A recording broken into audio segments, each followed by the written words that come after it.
আমরা আগের কনফিগারেশনটা ক্লিয়ার করে দিই। হ্যাঁ দিলাম ওকে। এখন আমাদের 5টা ডিস্ক পাইছি এখানে। এই উপরের রিয়াতে গিয়ে আমরা F2 দিব। হ্যাঁ, F2 দিয়ে হচ্ছে ক্রিয়েট ভার্চুয়াল ড্রাইভে যাব। গিয়ে এখানে আমরা রেড 0 এখানে এন্টার দিয়ে রেড 5 সিলেক্ট করব।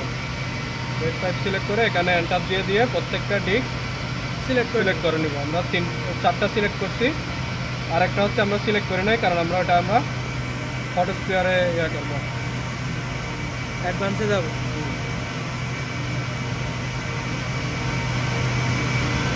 আমরা একটা নাম দিই রেড 5 1, একটা ফটোস্ফিয়ার থাকবে। নাম দেওয়ার পরে আমরা অ্যাডভান্সে যাব। অ্যাডভান্সে গিয়ে কনফিগার ফটোস্ফিয়ারে চেক মারবো, দিয়ে তারপরে ওকেতে ক্লিক করবো।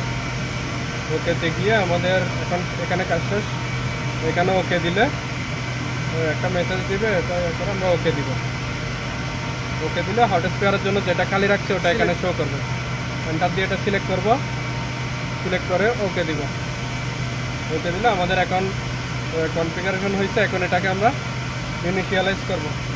ইনিশিয়ালাইজ করার জন্য এখানে F2 দিব। F2 দিয়ে এখান থেকে ফার্স্ট ইনিশিয়ালাইজটা সিলেক্ট করে এন্টার দিব, ইয়েস দিব। আমাদের ইনিশিয়ালাইজেশন চলতেছে, কাজ শেষ। ওকে, আমাদের রেড কনফিগারেশন শেষ। অফ করা। ওই যে ইয়েটা দেখান উপরেরটাতে সিলেকশন দেখায়, তাহলে এখানে সামারিটা। ও, এই যে এখানে আমাদের কন্ট্রোলারে গেলে সব সামারি দেখাচ্ছে। সব সামারি দেখাচ্ছে। গ্রুপ, একটা ভার্চুয়াল ডিস্ক, আর 5টা ফিজিক্যাল ডিস্ক, একটা হচ্ছে 5টার মধ্যে একটা ফটোস্ফিয়ার, এটা সামারি দেখাচ্ছে। আর এটা হচ্ছে আমাদের ভার্চুয়াল ডিস্কটা, ভার্চুয়াল ডিস্কও সামারিগুলো দেখাচ্ছে।